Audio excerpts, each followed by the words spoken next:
Hi, and welcome to the Punk CX podcast. My name is Adrian Swinsko, and I'm an advisor, best-selling author, speaker, and general explorer when it comes to customer and employee experience. I'm really interested in figuring out what it takes to build organizations that produce better outcomes for both customers and employees. So with that in mind, I seek out and interview CEOs, entrepreneurs, business and tech leaders, authors and academics to uncover some clues about what it takes to build such an organization. Now, some of you may know the podcast as the Rare Business Podcast, but I decided to rename and rebrand the podcast recently. This is for a number of reasons. First one was to mirror the title of my book, Punk CX, which was published in June 2019. Two, because I'm a fan of punk music. And three, it's just more fun, right? Anyway, if this is your first time listening to one of these interviews, then hello and welcome. And please do dive into the archives at adrianswinsko.com, as I've now completed over 300 of these interviews in the last few years. If this is not your first time listening, then welcome back and thank you.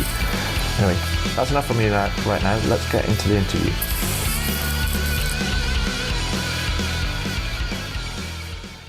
So, welcome to the next edition of the podcast with me, Adrian Swinsko, and various guests that I have on from around the world. We are here today to explore the area of service and experience, and I'm really delighted to say welcome back to Mr. John Seddon, who is an author, also a reluctant management guru, and leader of the Vanguard organizations around the world. Now, we spoke about 6 years ago on the podcast, but John, welcome back.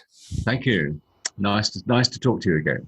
So, John, for the benefit of, now I'm not going to assume that I've had listeners, or all my listeners have been around for the last sort of 6 or 7 years. So for the benefit of the people that dip in and out of the podcast and are a bit new to this and new to yourself, can you tell us a little bit about yourself and also the work that you do?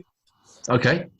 Well, I'm an occupational psychologist. In the 1980s, I was strongly influenced by the work of W. Edwards Deming, who pointed out that mankind invented management, so we can change it because the current, what he called the present style of management doesn't work very well. Yeah. He said we need to understand and manage our organizations as systems. And my career has been working out how to do that in service organizations. And that's all we do in Vanguard. We help conventional command and control managers change their organization to run it as a system. And the results are nothing short of profound. Perfect. Now, we've talked before, and I have, I know a little bit, I guess, about systems thinking. I guess enough to be dangerous, and try and use that in my in the way I kind of think and approach things. But you alluded to it there, where you talked about command and control. Now, I want to come back to that because first of all, I want to ask you about. And this is the reason why I've invited you on the podcast today, is that you've just released this new book called Beyond Command and Control. Yeah. So, and it's a building on kind of some books that you've written in the past. Yes. So can you tell me about it and how it came about and who's it for and sort of the central thesis of it all, just to give us a flavor of kind of what is it that we're talking about today? Yeah, well, I mean, it builds on the idea that we invented management and we can change it. Right. And I define command and control quite thoroughly. The interesting thing, if you talk to people about what's wrong with command and control, most of them will sort of focus on the command word that, bosses are too bossy and they need to show respect for people and they need to be servant leaders, coaches and all the rest of that malarkey. Yeah. I take a different view entirely. The problem with command and control is the control word. Right. The controls that we use, largely derived from budget, which is the primary control, actually send our systems out of control. So the first step in making this change is to help leaders understand that by studying their organization from a different point of view, so they can understand that what they thought of as control is not control at all. And that opens their mind to better means of control. So and if you get the controls right, does that mean that there is no problem with the command part? Well, I mean, the interesting thing is that once you change the system, the relationship between managers and workers changes profoundly. It's no longer adversarial. It's no longer how can I sweat the labor. Right. It's all about how do we work together, and indeed management roles change as well as frontline workers' roles change, but they change in a way that makes them complementary.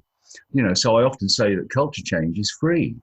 Yes. People's behaviour is governed by the system. When you change the controls in the system, and indeed put control where the work is done, and turn the managerial role into one that's supporting the places where the work is done, then all the behaviour changes. So, it teaches me, for example, in the 1970s, I was doing culture change programs. What Yes. a fool I was. So is it as simple as you're saying, management should just realise that they should just get out of the way of people, get out of the way of people's way, and let them just facilitate them doing good work? Well, no, it's more than that, because the managers have a responsibility to run a system that enables them to do good work. Okay. So it's not get out of the way, it's get stuck in doing different things. Okay. So it's like, so they are active participants in this. It's not, but it's about creating the right system, not necessarily trying to battery farm everything, as it were. That's exactly right. Yeah. Okay. So the interesting thing I found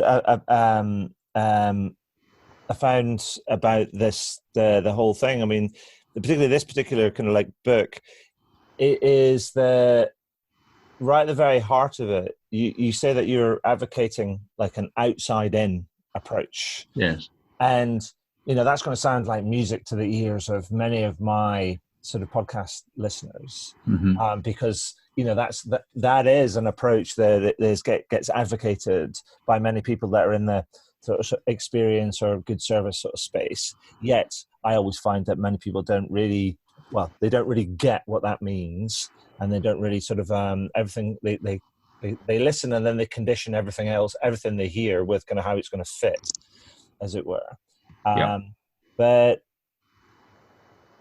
But yeah, because, and then in addition to that, so many people are doing this, advocating an outside-in approach, but are still producing these poor results. I mean, from your perspective, why do you think that is? And because the thing that you talked about in the book is you alluded to, or talked directly at this idea about mental models being at the heart of this command and control sort of like thinking. So I mean, can you help me untangle some of this sort of stuff, Joel? Well, yeah, I mean, you're right. A lot of organizations talk outside in, they talk customer. I mean, before we started the podcast, we were just discussing, this idea that we have directors now of customer experience. Yeah. I always think to myself, well, if you're the director of customer experience, what are the rest of the directors doing? It's symptomatic, really. So they might talk those words, but the reality is their system's not designed outside in, so that you can only pay lip service to customers because the primary controls are concerned with serving the hierarchy, meeting the budget, adherence to prescriptions from above of many different sorts. And that's not outside in. Yeah. And so how would, if you think about some of the case studies in the book, then the implications of doing taking a really outside in approach and actually organizing yourself to, if you like, serve the actual needs of customers, and to be primarily focused on what they want and what they need, requires a fundamental reappraisal and restructuring of your organization. Yes. So that's a big thing for many big organizations. Well, it is you might say that, but if you've taken leaders through the first step, which is to study and find out how their current controls don't really serve them and indeed don't control their organization. And I said earlier, you open their mind to better controls. I mean, the three primary controls that I talk about in the book that apply to all transactional services are an understanding of demand in customer terms, a focus on doing only the value work, and measuring achievement of purpose in customer terms. Right. So those are leading measures. When you control your system with those measures, what you see is that your service improves as your costs fall. Right. And that's totally counterintuitive to most managers. So it puts cost as a lagging measure now, no longer a primary measure. Mm. And indeed, you just watch the costs drop out as you focus on doing the right things for customers. Yeah. I mean, this is the kind of the interesting thing is like you talk about the first thing is to study, but how does that? What do you mean by that? Is that just go and watch and learn, or I mean, because a lot of people, a lot of people will be like going, that means data and analytics. Yeah, no, and it doesn't mean data analytics. It doesn't mean ask the people. It doesn't mean just watch.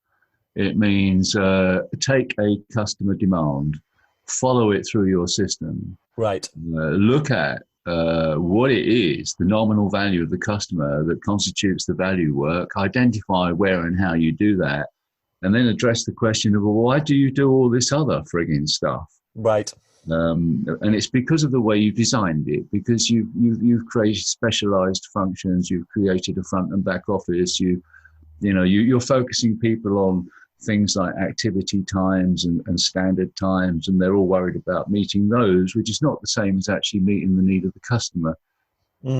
So that's an important journey, and it's a normative journey. I mean, to take a simple example, if I stand up in a room and say to a bunch of managers that there's a problem with targets, they map it onto their current mental model and they go, yeah, it's about, set the right target, have the right people set the target. And then I say, well, no, actually, the problem is the targets make performance worse. Yes. And they go, you've got to be kidding. That's operating what I call the rational paradigm. But if I operate in a normative paradigm where I take them out and I make them study what's going on through their system, they learn that targets and indeed all other arbitrary measures rain down into the system, make the system worse. Yeah. And once they've seen it, they can't get away from that. They've realized counterintuitive truth. They can't pretend now that targets are okay if you do them right. It's fascinating because I've spoken to some people at the Coventry Building Society and also have visited them as well. Now they're a fascinating organization in that they're big enough. They're not huge. But they are the fastest growing financial services organization in the UK. They grew double digits before the financial crisis, through the financial crisis, and since the financial crisis. And for the last kind of 10 years or so, they got rid of all their sales targets, and so they really don't have any targets at all. And they just realized that they said we're going to focus on what our customers want and what we're good at, which is effectively savings and mortgages. That's it. Yeah. And so they are laser focused on that, and they have some measures that they keep a track on to monitor how they're doing, just as a balance, but it doesn't get reported. Kind of down, and people aren't rewarded specifically on any particular metric. So people on the front line are just there to focus on doing the right things at the right time for the right reasons to the right people. And when I tell people this, and then I've taken people down there to meet some of them, I ask them, so what do you think?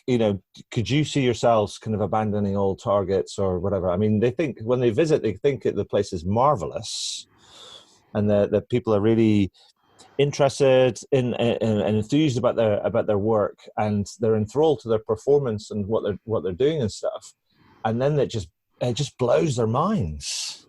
The idea is like going, we can't operate without, if you like, white lines on the pitch in many ways. And it's just like, it's mind blowing for them. Yes. And I don't encourage people to do industrial tourism because it doesn't change their mental model. Right. They would look at an organization like that and map it onto their mental model. And sometimes they'll go away thinking, well, that was nice and pretty good, but if we shoved in a few good old command and control controls, it would be even better. And they kind of don't get it. No, the reason it's good is because they don't have those controls and they've got other controls that are much better. Yes. You see, so, visiting is a rational intervention. So in a sense, they're looking in the wrong place. I mean, Taiichi Ono taught me this. He said, you want to understand how to improve your organization, don't go elsewhere. Look in your own place. Yeah. You've got to learn how to look with different eyes to see the things you need to see. Yes. And because going back to what you're talking about as well, they talked about this pick up customer demand and then follow it through. It's kind of like your organization. Yeah. I know that there's, in particular, because people you talk about mental models. I know that some people will be listening to this and go, that's process reengineering. So can you dispel the fact, the idea that it is process reengineering? Because there'll be, as you say, that there will be people that will be like, that's process thing. I've got that. Yeah, of course, and that's a great example of how people map things onto their mental model. But you think about this. I mean, let me give you a kind of practical example. Okay. Which will illustrate it. It's a system. So if you take, for example, a financial services organization, you get the leaders to study a demand called "I want to buy something from you," and they follow it through their system. They see that. They see all kinds of things that, I've got a front office and a back office. The front office kind of works in front of the customer and understands the context of what the customer is talking about, but the back office works on a set of rules. That creates failure demand. Sure. We've standardized the work because we think that will create greater efficiency, but that stops us absorbing the variety of demand. So actually standardizing the work creates failure demand. We're focusing these people on meeting activity targets, and so they've got to meet their activity targets. They've got to meet their inspection protocols, and that's got nothing to do with the value work for the customer. So that too can create failure demand. We specialize the work because that cuts training time, but that increases the number of handovers, increases the time it's in the system, increases errors, and that creates failure demand. So they kind of see that it's the system, the whole system, that is causing the rise in failure demand, which is entirely their responsibility. And so it's system re-engineering rather than process re-engineering. Because I mean, if you go change a process and you don't change the controls, you're barking mad. Nothing's going to change. Yes. So what I'd also like you to do is also, because you handle in the book some of the some of the journeys that you've been on with some of these organizations that you've worked with, and the objections that you normally hear to where, which is great, because it's a bit like going, we heard that before. We heard that before. We heard about it before. So there's objections, common objections, like agents can't do everything. Or they'll take too long, and removing inspection will mean more errors. Can you kind of talk to some of these, because they are symptomatic of this kind of command and control mindset, right? Well, I mean, you take the last one. They think inspection is important for improving performance, and so you've got to design little normative loops for them to go through. So for example, you might get all the data about errors from inspection, put it in a capability chart, and it always demonstrates that the errors are low level and entirely stable. Mm-hmm. So then you sit and discuss with them. Well, your proposition is that by inspecting for these errors and then giving these people feedback, that things are improving. But what do the data say? Sure. Well, things ain't changing. That's correct. Now let's separate these errors into errors that are defined by you internally about adherence to your protocols, and errors that are defined by the customer in terms of it's been ineffective for them. Right. And the interesting thing is that in the latter case, you can always trace some system conditions that are creating these errors, like the things I talked about earlier. Yeah. So that's a way in for them. On the first one you talked about, people can't do everything. That would occur if you said, look, we're going to create a design here where the people in the front line are trained to handle all the stuff that comes in from customers. They'll go, no, you can't do that, because their mental model is the way to create efficiency is to specialize the work, and they're wrong. Yeah, thank you, Adam Smith. They're absolutely wrong about that. But if you argue about that, you won't get anywhere. But when they go study, they will see that for themselves. Yes. So Yeah, no, I think it's fascinating because I always think it's I've had conversations with people about this because people talk about, the proliferation of different service channels and things. Yeah. And then they talk about, oh yeah, we'll need to create a new team for that. And then I said, like, well, Yeah. why wouldn't you want to give the existing people the ability to manage another channel, help them do that? Yeah. Oh, no, that's that. Yeah, they couldn't do that. Yeah, Yeah. different skills, like talking on the phone and writing and kind of managing a social media channel, completely different skills. And Absolutely. And I'm going like, really? I mean, I'm just thinking, going, is it not just about being a really good human being, like in different kind of like medium? Yeah. And they're like, oh no, not at all. And so, yeah, it's fascinating. I mean, a related thing we often see, is that things are going wrong. So it's creating what I would call failure demand. And they create new teams to handle this extra demand. You see, because they treat all demand as work to be done. And it's pathetic, really. You should design a system so you don't have these problems rather than create teams to deal with them. Yeah, no, it's crazy. So, like I said, my focus is on organizations, so helping kind of build and improve organizations that deliver great service and experience. But to bring this to life, could you give me a couple of examples of organizations or a couple of real examples of how different brands or organizations have applied this type of thinking, this type of approach, what's happened and the sort of benefits they've achieved, just to bring it to light, John, if you will? Well, sure. Well, in the book, I talk about. There's lots of examples in the book. But I just wanted to pick out a couple of them. Yeah, take break fix systems. So they're all kind of, to a systems thinker, they're all much the same. Can you fix it? The very first people in the UK who learnt how to deliver repairs to houses on the day and at a time the tenants want it to happen. Sure. I mean, imagine that if BT could do that, we'd all cheer. Was Portsmouth City Council. Right. Now, not only can they deliver the repair on the day and at the time you want it, but they operate as something. All the people that do this operate at something like 20 to 40% lower costs. Right. It's absolutely phenomenal. I also talk about people-centered services, where when you understand what's wrong with the system and design an effective system, you help more people more effectively. So you get an increase in your capacity. You always come in under budget. Yes. That's an interesting thing in the current world narrative about people-centered services. Yeah. So it means you can do more. I also talk about one of the earliest examples of our work with Aviva in the UK, where they were repatriating calls from India. If you've got 500 seats in India and you're going to bring them back to the UK, you'd have a plan that says we need to train 500 people to handle that work that's coming back from India. We told them to put their plan away. We helped them study it and redesign the system. And they started with 500 in India, 200 in the UK. When they were finished, they were handling all service calls in the UK to a very high standard. Customers loved it, but with only 300 people. Who would have put that number in a plan? Sure.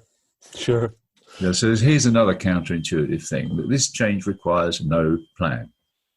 No cost-benefit analysis, no deliverables, no milestones, no project management, all of that out the window.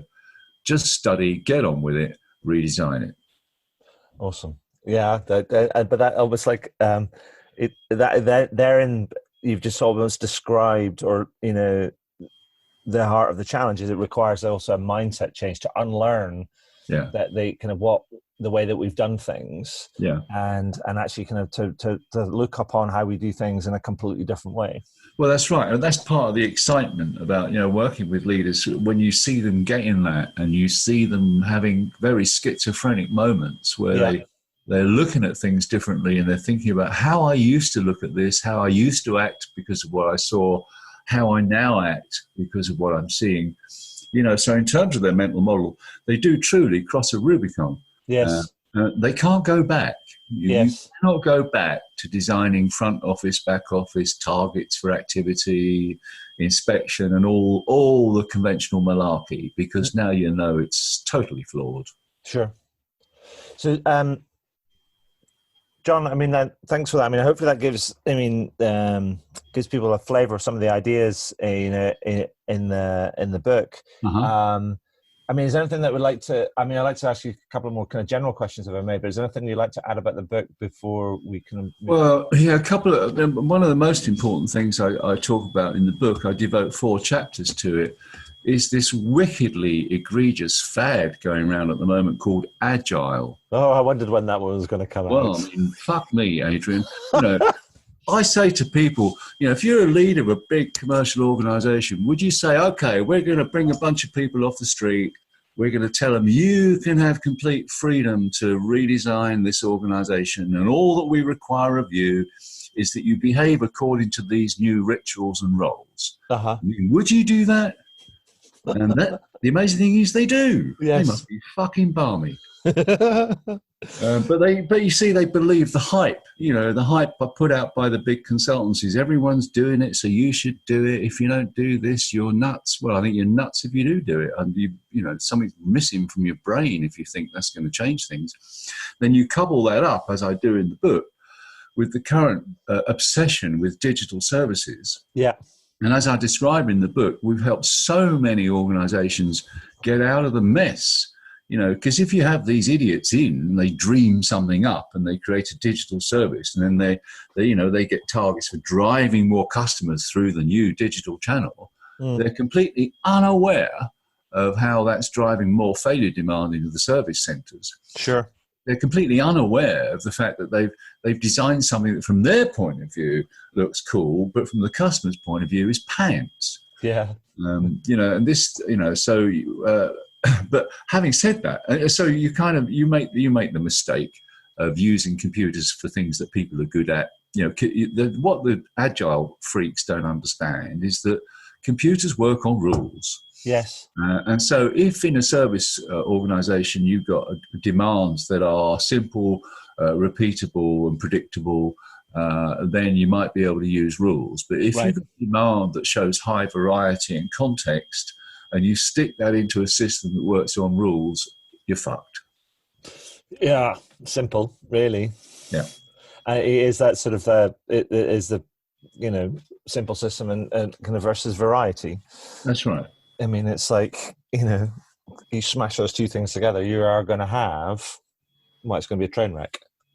Absolutely, and indeed, when the way we've started with these organisations that have done these kinds of things is we get the leaders to put the story together. Look, now we're studying it, we're realising that driving these thousands of transactions through these new channels is creating this volume of failure demand.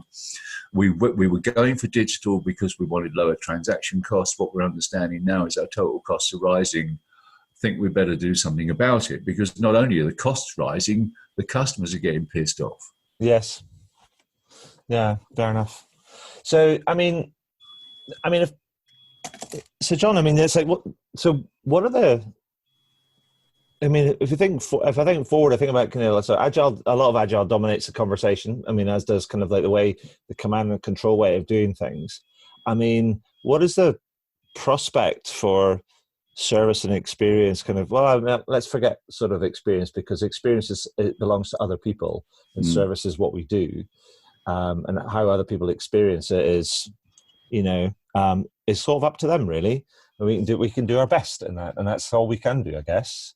But what is the future? What do you think the future of services looks like? Is it more of the same if we don't start tackling the way that we kind of think about things?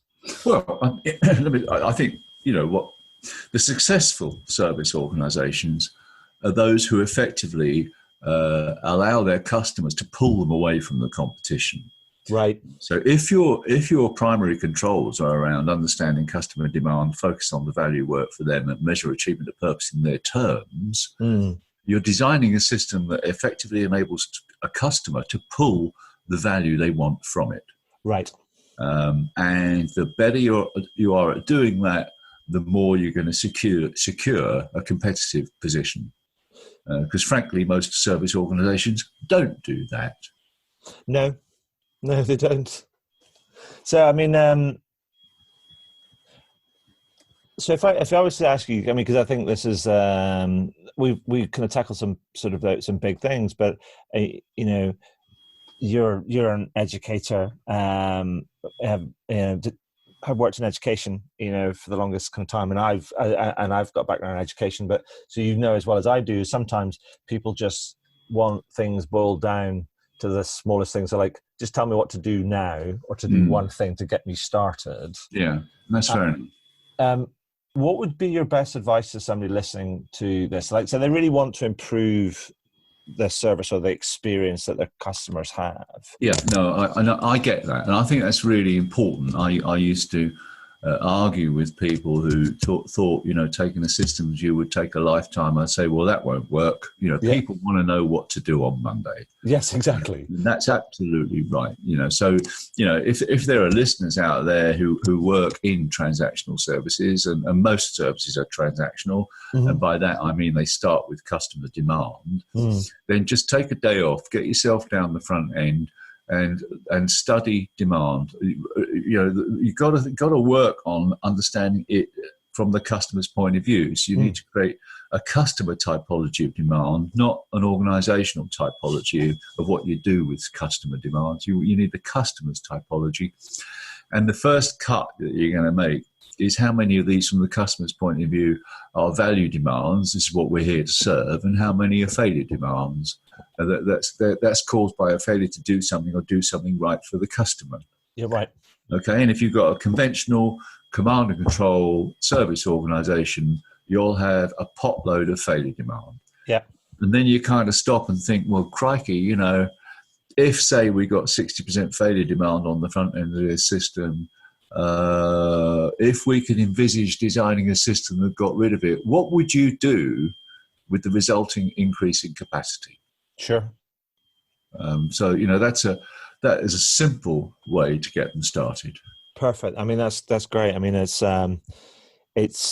you just got to get stuck in, and you keep looking and keep kind of like, you know, keep watching and keep listening and keep kind of like studying, and you know, you will see if you go and really look, you will see.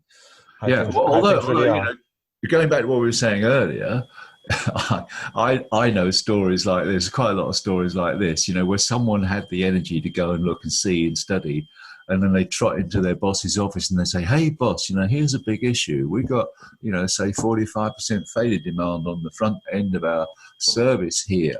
Yeah. And the boss turns around and says, well, you know, George, that's probably normal in this industry. Yeah, well, yes. And you think, you know, with leaders like that, what fucking hope do we have? Really? Well, let's kind of, no comment. Anyway. So anyway, John, so bring this, is there anything else that you'd like to add before I ask you my final couple of questions? No, I think we've covered what the book's about. I mean, this book is different from my previous books in as much as I focus an awful lot on how you make the change alongside what the change looks like. Is so important. You know, when I teach my own consultants, I'm going to teach them two bodies of knowledge. One is the systems work on how do you study and how do you design, and the other is intervention theory. Yes. How do you work with people so that they're competent to do that for themselves? Everyone thinks that the hard stuff that you've got to get under your belt is the system stuff, but the truth is it's the how you do it matters more. Absolutely. So you talk about books, and I've been doing a piece of ongoing, what I call ongoing social research about a new book that I brought out, which is called Punk CX, which I explained a little bit before about you. And you also told me before the call that you had the opportunity to see the Sex Pistols back in 1973, although you didn't think much to the guitar work. Well, it was just loud. It was loud and violent. Yes, exactly. So I'm slightly jealous that you got a chance to see them, because even though they were probably they were reputedly not up to much cop live, it would have been a a moment in social history. Yeah. But anyway, I wrote this book about punk CX because it was born out of my. I mean, I'm a bit of a fan of punk, but more post-punk than anything else. And I wrote this book called Punk CX because I was a bit frustrated with the state of customer experience, customer service. Yeah. And so what I've been doing, I've been asking people for their view on like a word that they would use to describe a more of a punk approach to service and experience, something that's willing to shake things up. So what kind of word would you use, John? Well, I don't know. I think at one point I think you describe it as daring to be different. Yes. And I think that's a good phrase, because one of the most interesting things about working in large organisations is the number of managers of both sexes who have fear of the hierarchy. Right. That I don't want to stand apart from the hierarchy. Yes. Even to the extent, I mean, I've worked in organisations where they've done the study work, they see the size of the opportunity, but they're still fearful about stepping outside of current norms because of their fear of the hierarchy. So, I think dare to be different is quite good. But equally, on a kind of a stronger note is that I was talking earlier about people who've made this change cross a Rubicon. So they don't have to dare anymore. They know exactly what to do, and sometimes they use wisdom to do the right thing in their operations, but don't tell the hierarchy.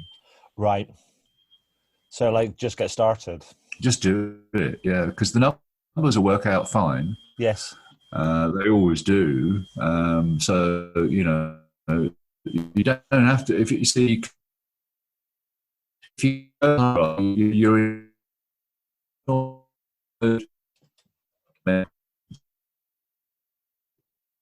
what's happening down there? That looks good. Look at those numbers. Yeah. It's what's fascinating. It's because fascinating that you say that, because it's actually, I've read not just this book, but some of the other stuff that you've written, and some of the kind of the changes that you talk about that can, and the size of the opportunity that you can say, it almost becomes unbelievable to some people if they're stuck in that sort of fixed mindset. That's command and control. So they're like, oh no, that's not plausible. That's not realistic. It's not blah, because it's so out of the realm of believability, as it were, from where they're sitting. So I guess sometimes you have to be forced into this idea of like, well, just go and start in your own little corner over there, and just do the right thing in your little space, and prove the case. Yeah, and you've got to have courage to do that. We talked earlier about people-centered services. Yes, and if you listen to the news and read the papers. It's the narrative is that, well, because people are getting older, demand is rising, so the question is who's going to pay. Yeah. The only truth in that statement is that people are living longer. Yes. The fact of the matter is that the current services provided to people whose lives fall off the rails are fragmented, specialised, wrongly controlled. We waste an awful lot of money because they're totally ineffective. And so the true narrative is that the services that we provide to people whose lives have fallen off the rails currently are ineffective. They're consuming enormous costs. If we design them to make them effective, we won't need to throw a lot of money at them. Sure. Now, if you were a politician, which narrative would you prefer? The second narrative puts you in the frame as the guilty party. So they ain't going to say that. Well, exactly. And it's like, there is that sort of idea that around, but you're also going to insert yourself into the narrative. If you go in the first one, you're like going, you get labeled a fantasist when you turn around and go like, oh no, we're going to be able to do more. With much less, because we're going to do things differently. And they're like going, and people just go, yeah, that's rubbish, because the dominant narrative is you have to spend more to get more. Yeah. Which is, and that's wrong. So, you think about the actors out there who live under this regime. Mm-hmm. Who are the people who are going to be brave enough to say, well, I'm going to put all that narrative to one side. I'm going to put the controls that they force on me to one side. and I'm going to design an effective service. Now, I'm pleased to say there are many of them. Sure. But they exist in spite of the regime, and I think that's very punk. No, absolutely. It's just kind of like to go off and go. It's the right thing to do, and even if it's me in my shed, I'm going to go do this thing because it's the right thing to do. Yeah, it's like God save the Queen. And so the second question I want to ask is like, do you have an organization that epitomizes that sort of punk ethos? I mean, that dare to be different ethos that you just like to name check and say, I really like what they do.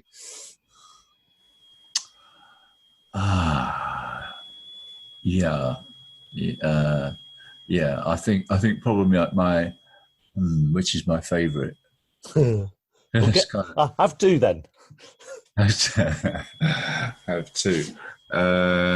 There's a Canadian telecoms organisation that I really like, where a few years ago the big debate was all about we've got to go digital, and they got a lot of techies because a lot of their platforms require a lot of technology, right?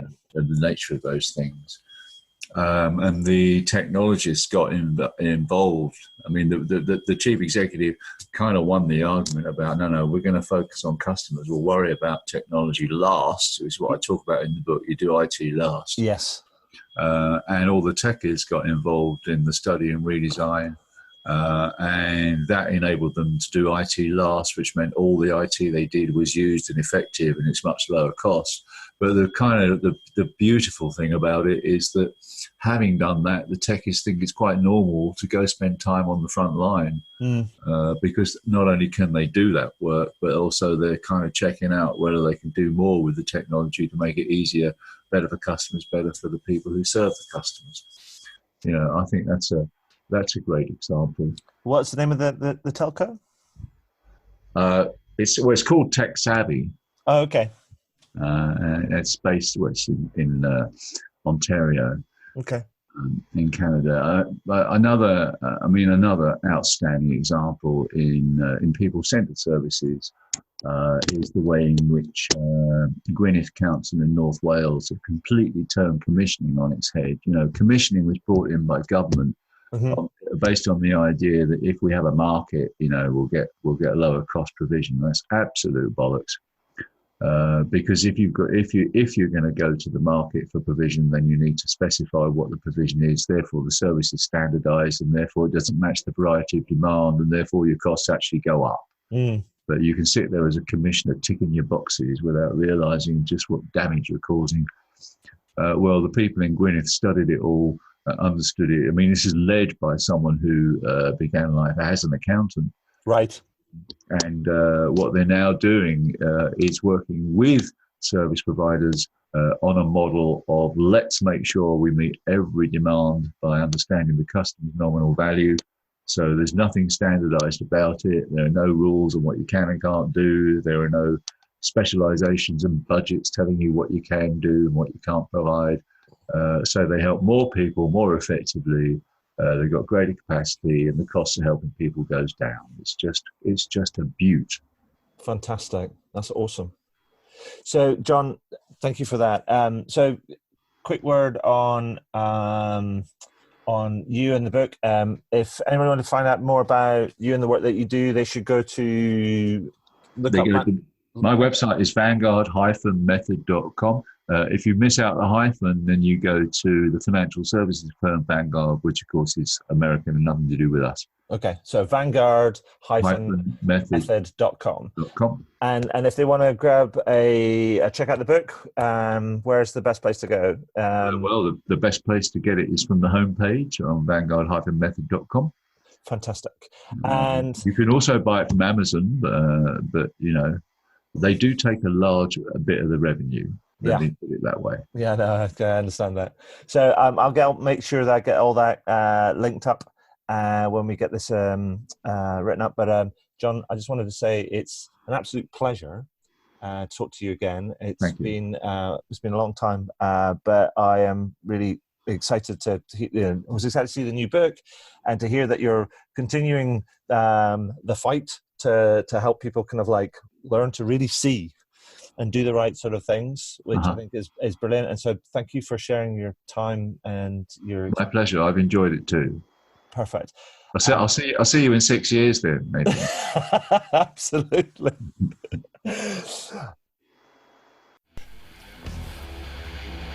Well, that was cool. I hope you enjoyed it. I did, and I always do actually, because I always learn something new when I speak to some of these amazing people. And it's always something new that I can incorporate into my writing, speaking, workshops, and other sort of advisory work that I do. Now, if you're interested in learning about any of that sort of stuff, then you can find out more about how I work with clients over at adrianswinscoe.com. But one final thing before I go, please consider heading over to iTunes or Spotify or whichever podcast platform you choose to use, and do leave a review. Every little helps, as we say. Anyway, that's all for now. Thank you for listening, and do tune in again soon. All the very best. Cheers. Bye.